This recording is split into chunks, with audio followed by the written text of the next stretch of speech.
Welcome back to Cancer and Peace. My name is Sean Stewart, and I'm back with Peter Scalzo, Cancer and Peace host, and we left you with a cliffhanger, even though it's not that cliffhanger because we were talking about your life and you're still sitting here. So I guess dun, dun, dun.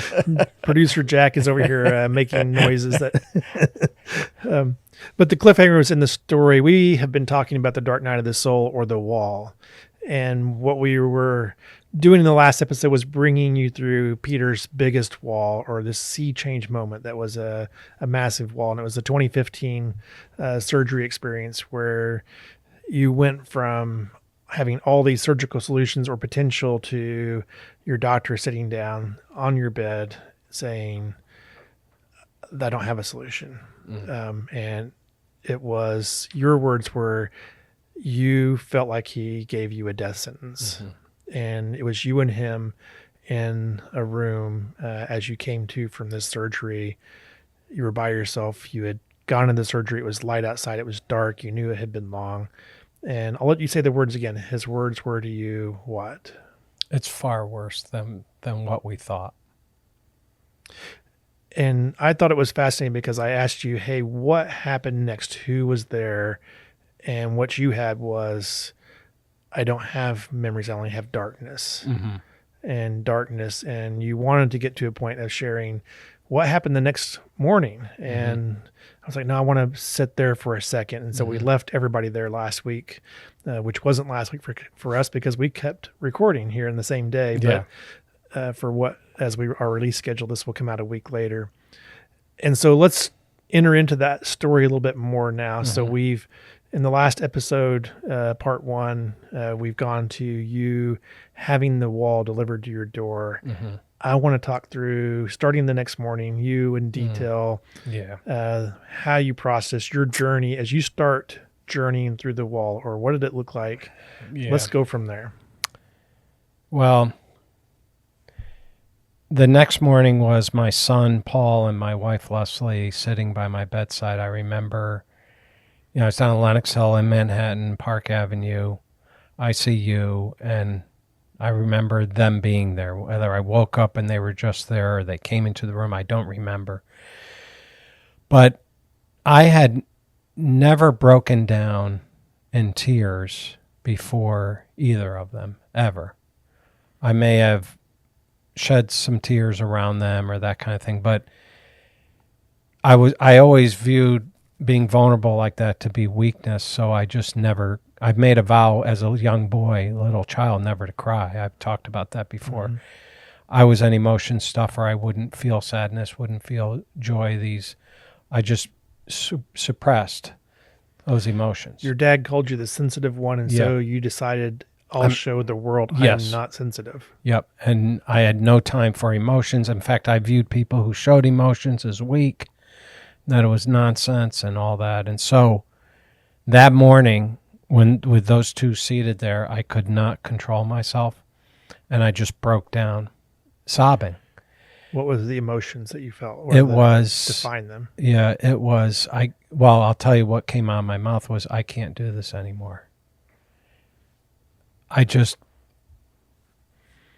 knew that, we talk about, does God give you more than you can handle kind of thing? Well, this was absolutely more than I could handle. And I remember thinking, what is the point? If I'm just going to pass. And I said, I'm too tired physically to do these physical recoveries. We required, remember, you're a football player and you get hit, but you keep getting up, that kind of a thing. But it requires a lot of muster within yourself. And I'm like, I don't have it anymore. I'm done. And emotionally, I was paralyzed is the only way I can say it, by fear and sadness. I always thought I was going to live a long life. It's done. Where does fear hit you to? When you feel fear, where do you feel it at in your physical body? I feel a pit in my stomach, for sure. I feel something in my head that's almost like a lightheadedness kind of thing, but it's not a pleasant lightheadedness. It's almost like the most embarrassing moment you've ever had. Like you stand up to speak and you find out your pants didn't go with you. You're standing in your underwear. Like that kind of that feeling of this. And this utter sense of everything I held as secure is not there anymore. Like being stripped away from your most secure place. Yeah, I want to explore something here too, because in the past you had worked on controlling your emotions. Yeah. And you weren't trying to control your emotions now. No. And so the wall stripped you of this, I'll call it, form of codependency. You couldn't be who you were. At this point in your journey, the wall had stripped that. You were in the I don't care what people think. I'm done. Right. Yeah. It was a God has failed me. The medical community has failed me. I look down at my body and I'm like, my body has definitely failed me. This thing is a body of death. And you just described expectations that you had. And so let's explore that a bit. You had expectations of God. Yeah. What were they? I mean, lots of people had prayed over me saying everything would work out great. It would be fine. And I thought, well, God, this is another just surgery where you're going to remove the small amounts of cancer and it's going to be fine. I'm going to have another story to tell like that. You had a theological story you told yourself. Right. Lots of people spoke for God. Yep. And now when what they said, speaking for God, didn't come to fruition the way you now held it against God. Oh my gosh. Wow. Yeah, I was, that part was anger. I'm highlighting these things not out of anything but a recognition of the work that takes place at the wall also, is that you had a lot of false beliefs, or you had some, I don't know, I don't want to say a lot. You had some false beliefs that the wall was purifying, was attacking, was clarifying. Keep going. Well, I mean, one of the things that I just thought about just then was, I know this sounds crazy, but the shame of being in an evangelical space and the cancer getting worse, not getting better. Like, kind of like I'm a failure in that space too. You know what I mean? Like, I can't stand up and raise my fist. I'm victorious. No, the cancer's winning. Cancer's won. Kind of thing. Feeling. That was a feeling. I'm going to stop you. I keep stopping you, but you did something now. I know you well, and maybe several people won't, but you used your dad's voice when you did that. Is there a reason why? No, I don't know. No, I don't think so. I don't know. Oh, I'm going to say there is. Okay, go ahead. I'm actually not wanting to overdiagnose, but it is interesting that it's one of those stories that you had about what the Christian journey looked like. Yeah. And it's also a family of origin story about what it looks like. And so, and this idea of, I mean, you've talked about going to faith healings with your mom. Yeah. And the idea that you could declare victory is something that is part of your faith journey and your family's faith journey a bit. And so here it is, you're at the wall and that's being taken on directly. Yeah. And you may have done that subconsciously, but I actually think it's a conscious understanding that this is part of your family story. Yeah. Of what faith looks like and means from your family story. Yeah. And it's being attacked in your own. And it started with my mom. Yeah. And then now it was being, then I revisited it with me. Yeah. Huh.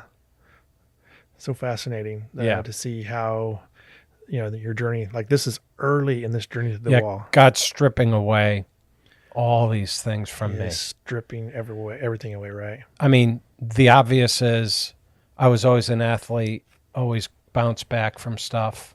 The physical stripped away. Spiritual stripped away. Yeah, you played tennis in college at a high level. I played, just tennis my whole life, soccer, just different. I'm trying to get people to understand it. Hey, when you say you're an athlete, all through high school tennis, I mean, you called me a football player skiing, earlier. I only played high school soccer. football. I was never past. Well, I only played a little bit of soccer in college, but I mean, I came from a very athletic family, and we emphasized athletics. Yeah, and we were always kind of fit and trim and all that. Yeah. So the storyline that comes from that is something about you had felt some security in your physical presence. Totally. Yes. That was gone. Stripped. And so that was stripped. Yep. Keep going. I mean, the big one for me was spiritual. It's like, are you really there, God? I mean, this whole thing doesn't feel right. It doesn't smell right. From a spiritual perspective, I thought I was supposed to live and have ministry and all these things, and that's not what I'm seeing. I'm seeing a disaster, a failure. So the wall brought resentments to the surface. And I've heard you in recovery quite a bit exploring resentment, and the wall brought that front and center because there were resentments that were there, and a lot of those resentments revolve around the story you've been telling yourself. And some of those stories have been given to you. And there was a clarity that was being brought through this journey. Go back to the ICU room. Your wife and your son are there. What else is happening? When you say what else, you mean? I want to hear details of what's happening in the ICU room. How did that next I just remember lying on my back. I remember all the tubes and everything in me. I remember them, son on my right side, Leslie on my left side. You cried. You showed emotion you hadn't showed. I wept. And I said... What was their response? How did that... I said... Tell me what happened. I want to hear the details of that. I can't do this anymore. Yep. I'm done. And how did they respond? I don't remember what Leslie said, but my son gave me permission to feel. Tell me, how did you do that? Okay. That's okay. That's okay that you feel that way. In other words, he just had this... He's a young man, too. Yeah. But just incredible maturity to say... Yeah. He didn't say, oh, don't say that, Dad, or... He said, okay. And how did that make you feel? Really great. Like, okay. In other words, he gets it. And he's given me, as my son, he's given his dad permission to feel that way. He didn't try to correct or fix me. That's so cool. Yeah, he just let me feel. I'm fascinated by that. And the fact that you just said, hey, that was a gift, is what I hear you say. Huge. That's not the word you use, but I'm putting it around. No, it's huge. Yeah. That he gave you a gift in that moment. And so that's like a great And he stayed with me for like 6 nights in ICU. And don't jump too far ahead. I'm interested in that. But okay. We're still at the, hey, you're waking up the next morning in ICU. Your wife and your son are there, and your son gives you this gift. You cried. You said you were done. You were given permission to say and feel from him. How long did that last? What happened next? What happened next was, my recollection is, he must have discussed it with his siblings or whatever, but he stayed. He stayed overnight. He slept in that room with me. And I think... So once he showed up that morning, he didn't leave. Yeah, I think what happened, it's interesting, I've never asked them, my kids, but I think this is my son who's becoming a psychiatrist. Yeah. He's in his 4th year of medical school. Mm-hmm. I think he's a very sensitive guy. I think he noticed that his dad was distraught, that his dad's foundation was taken away from him, that he was giving up and distraught. That's the amount of emotion I feel for the expression of love that he gave you is like to show up and hear that. Right. And then his response was presence. Yes. His response was, it's okay. And presence is amazing. What a gift. Yeah, because I instructed the nurse, no visitors. I didn't want people to come in and give me. Stop before you get there. That's great, and that's great that you're revealing that. Yeah. When did you come to that? What Pretty drew you quickly. to that? Let's walk into that. You had this experience. Your son says, "I'm not leaving." I'm assuming at some point in time, Leslie left. Yeah. And he stayed. Yep. Any conversations? What brought you to walk us up to that point? He just kept saying over and over again, "It's okay." Yep. What he would say, "Whatever you want, Dad. Whatever you want. Mm-hmm. It's okay." And my recollection is him playing hymns and reading scriptures to me. That was throughout, but I'm actually wanting to spend a little bit of time in those first few minutes of pain as you're experiencing the early stages of the dark night of the soul. Yeah. Because you something inside of you was feeling something that said, tell them no visitors. Right. What led to that decision? What feelings were you experiencing? What got you to where you would say, I don't want anybody here? What's going on with you in those first few minutes and those 30 minutes, couple hours, whatever it is, that in that first morning you're there, you're processing the hardest news you've ever received. Yeah. And you have an empathetic son who is loving you in this room with you. Mm-hmm. Where did you go? What's going on? The feelings were everything I thought and stood for has been taken out from under me, has been pulled out from under me. Meaning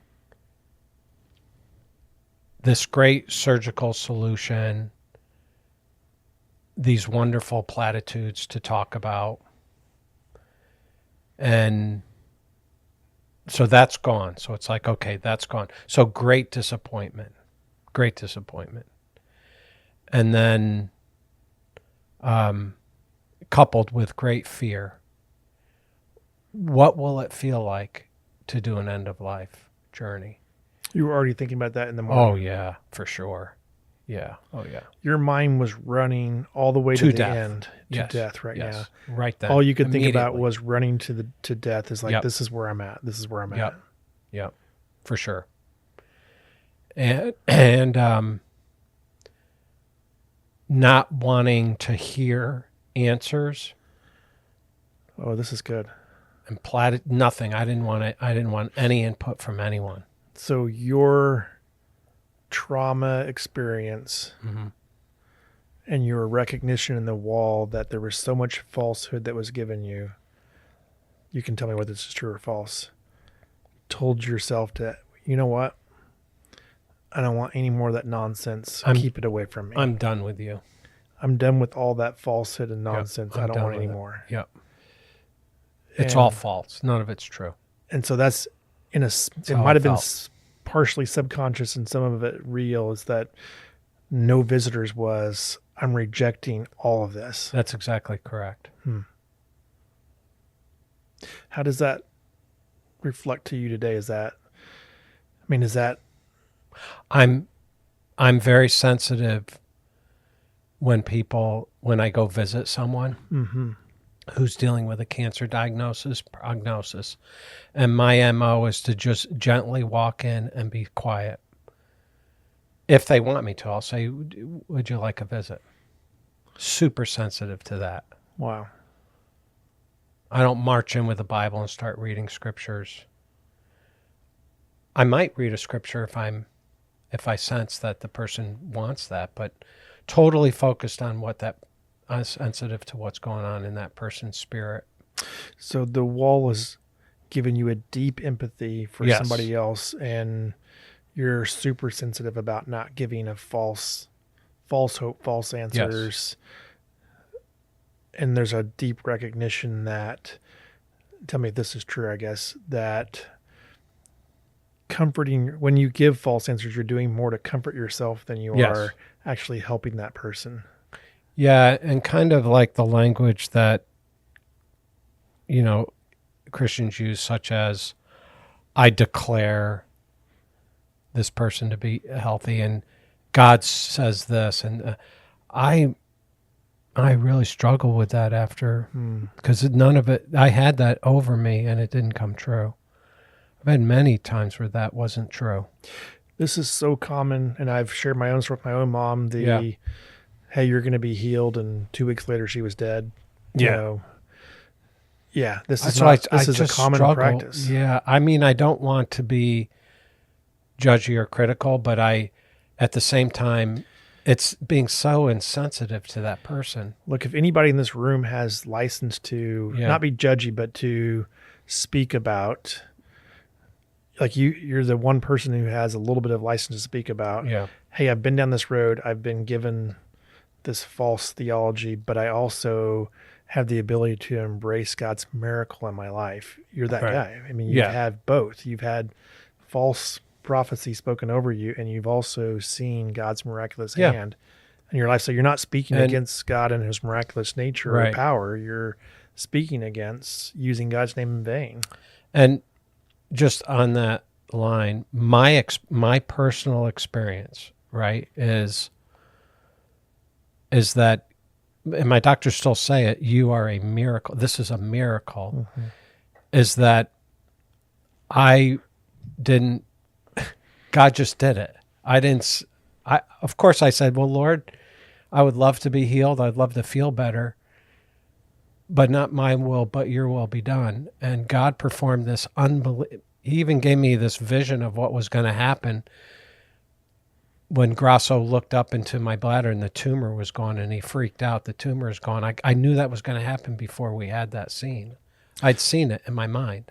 Now you're running so far ahead of this. I know, but I understand the why. Yeah, as you're putting clarity that you're not speaking about, you understand God's power in your own life, and you'll testify to it. And I think that's great. Despite, it's lots of miracles in Scripture where the person didn't even know who Jesus was, and yet Jesus does this unbelievable thing.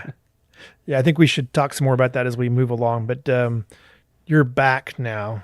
Yeah. ICU. I know, that yucky place. Yeah. And your son is there with you. Yeah.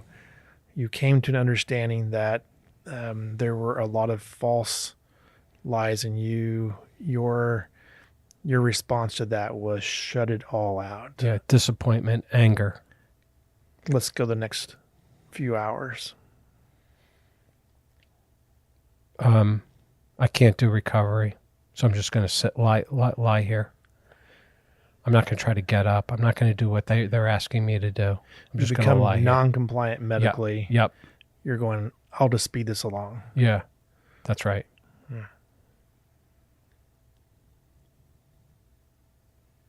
You didn't want to experience the pain. I was forced to. Yeah, I guess that's true. I was forced to. But I'm saying the reason why you became non-compliant is like, can you shorten the pain? Is that what? Yeah, I think so. But over 4 or 5 days, I know you don't like to speed this up, but it's not about what I'm liking. We're exploring at a level of detail that. Yeah. So I had no answers, and I had no solutions. I had no ideas even, and I didn't want to listen to hymns and listen to scriptures. Can you explain the why for that? Yeah, I was ticked.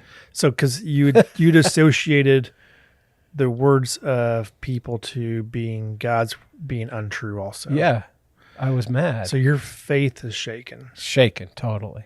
Was it, can we define that down to what level? There is no God. There is a God. No. God just doesn't care about me. Where were you at in that continuum? I did not abandon my faith in God. I did not. But I was like, I am so upset with you right now. You believed there was a God, but Yes. you believed that he had abandoned you. Yep. Or misled you or something along those lines. Yes. Yeah. And you got to that next morning. Yep. And I think it was like, where are you, God? Why is this happening? Why is it so bad? And I didn't have those answers. let's say you got to the afternoon. Where were you at in the afternoon? Same thing. Just muddling through, letting the medical community do what they do, and keeping me alive and doing what they needed to. From, intensive care, there's a lot of recollection I don't have. Mm-hmm. But yeah. But you got hours of laying in front of you, hours of just laying there thinking, and and I know that that's coming up. That these hours of nothing but contemplation and waiting, and all you have are negative thoughts in that period. Yep. How does that go? What does it look like? Nothingness. Blackness. Darkness. Your memories are blackness. Yeah. Emptiness. Yeah. Just void of any meaning. Are there any specific items, events in those first few days that then you can recall at all? No. When does your son start the hymns and how did that I think he started that out? right away. Tell me about that, because you spoke about that early, and I kind of said, "Wait, that's you're rushing in the story a little bit." Tell me about that a little bit. All I recall is him playing some hymns and reading some scriptures, and I didn't respond at all. I didn't say thank you or no, don't do that. Why not? I gave him permission to do what he wanted to do. I didn't want to shut him down. So they didn't bring feelings of comfort. Yeah, no, nothing. But they also didn't. It also didn't say to me, "Oh, tell him not to." I just let him do it. And there might have been something in my spirit, subconscious, that was being fed through what he was doing, I'm sure. But I don't have any... it's hard to have complete recollection because of this, general anesthesia for over 10 hours and then narcotic pain meds. So it's hard to remember everything. So start stepping us through the story then of things that you remember up to. Yeah, so I recall, of course, pain is a constant companion, and nausea.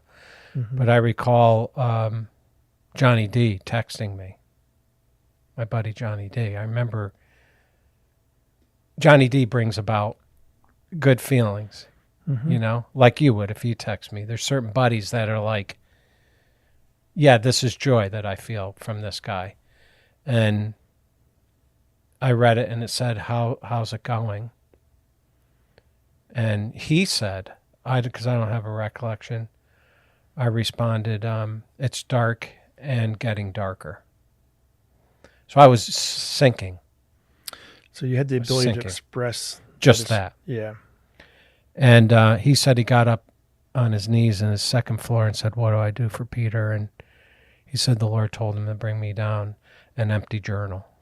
So I don't want to talk about his story too much yet. I want to actually, you remember getting the text, how's it doing? Yeah. You don't remember that right back, but any other interactions in that space that do stick out to you? No, I'm sure there are. One thing that the listener should know is I've had over 50 procedures and general anesthesia for almost all those, so it's hard to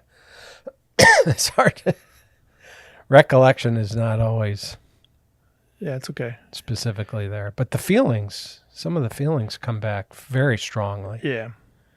Yeah. I mean, we walked through this and felt this together. I mean, and you Yeah. felt it more than I did, obviously. But Yeah. and I'm sure our listeners are feeling it also. And this isn't without purpose. I mean, the point of sharing our stories and to feel and to process emotions together is because there's great healing in that.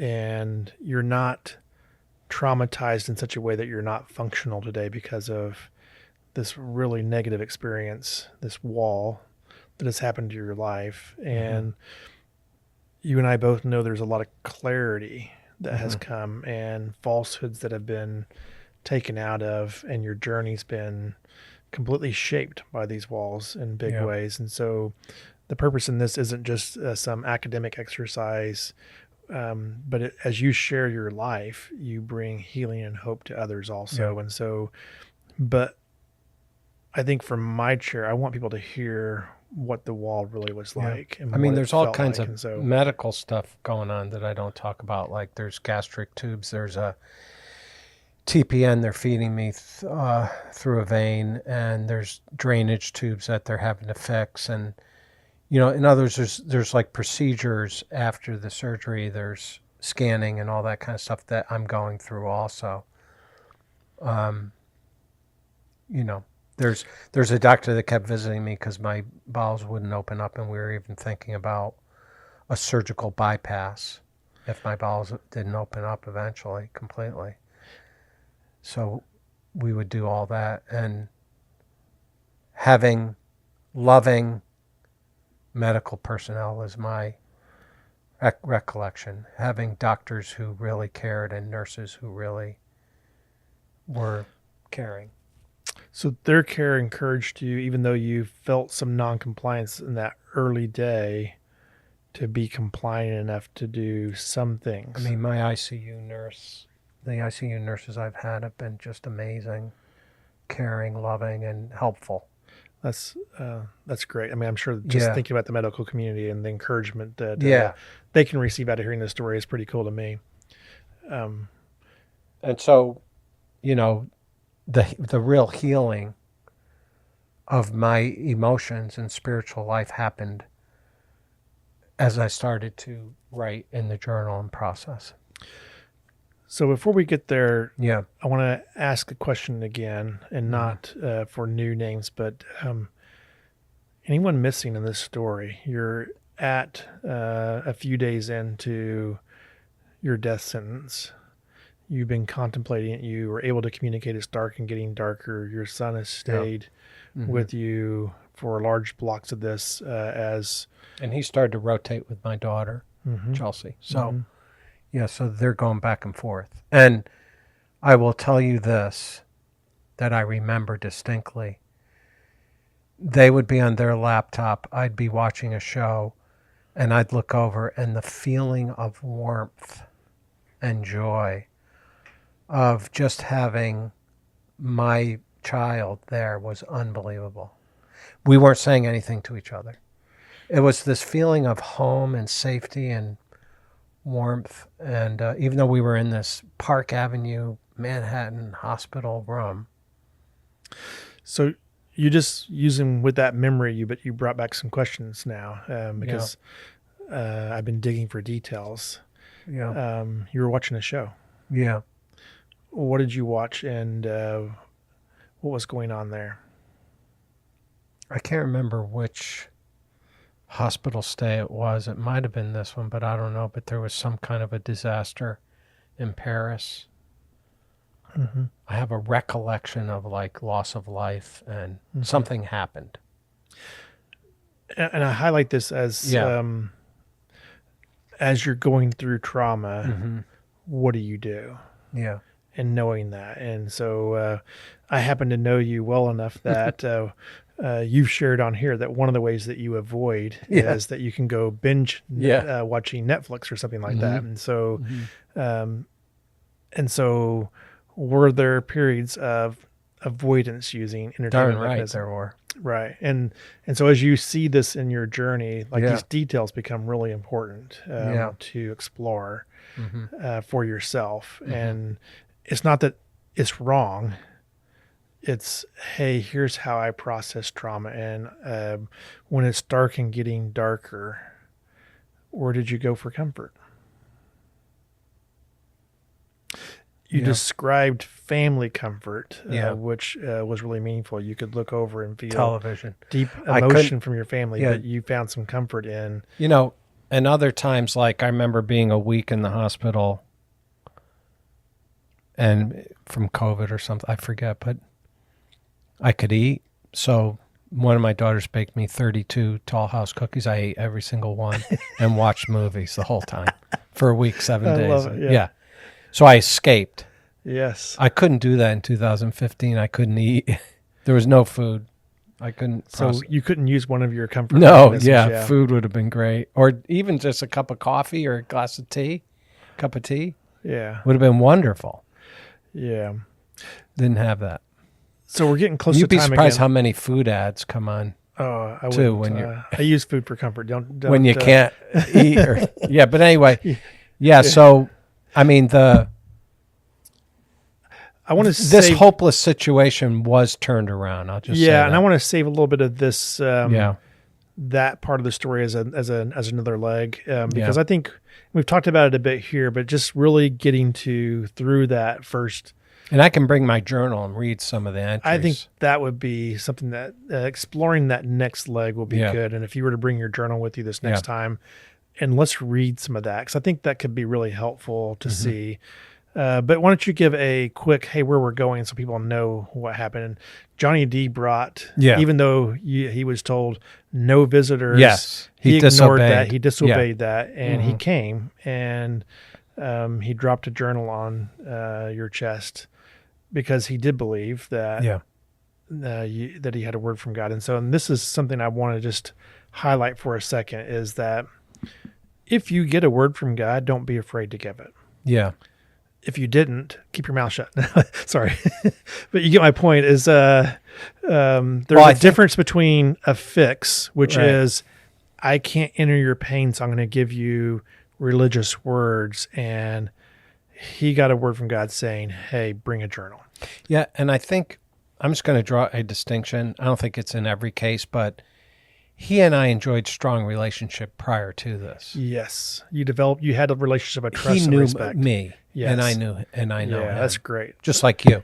And so I think God did download this to him and I think it made sense to him. And he's like, okay, I'm going to do it. Yes. So we're going to talk about that next leg. And I think if you could bring that with you, I think we could do a lot in sharing on that because we're talking about the journey through the wall. And this is your biggest wall was going through this time of the sea change and this death sentence. And so exploring this with you has been great to feel the emotion, to hear the details, to walk through it. And I hope our listeners can appreciate that it costs you something to do this. And I don't say that it costs you, that it's going to bring you down, but you actually had to feel some of those negative emotions again yourself to go down this road. And like yesterday with my surgeon, Peter, you have declining kidney function. We're going to have to install stents again earlier than what we thought. And you can't have immunotherapy treatment, so we're not sure what's going to happen with the cancer. A lot of unknowns. I said, well, he said we're in uncharted territory. So, but now like we talked about walls last week, this is a wall that I'm processing. Yeah. But now I have like incredible tools. Yeah. And the people around you can be not fixers, but hey, Peter, I'm here with you and I want to feel and then be part of this journey. Don't have an answer. Right. But I'll be here sharing and experiencing with you your journey. And don't give something we don't have. I feel like I've been through a therapy session or something, Sean.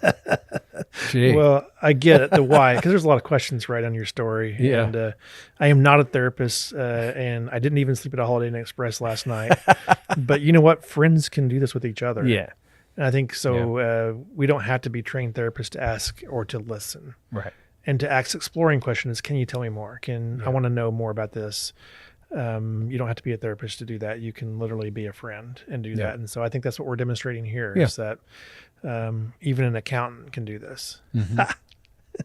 So I think that's it for today. Yeah. Yeah. So we're going to stop there, and Peter's going to bring his journal next time, and we're going to explore this in more detail. But I just want to say thank you for listening to Cancer and Peace. And blessings to you. check out cancerandpeace.com if you want to look at more resources, and we'll see you next time. Okay. Thank you. Thanks.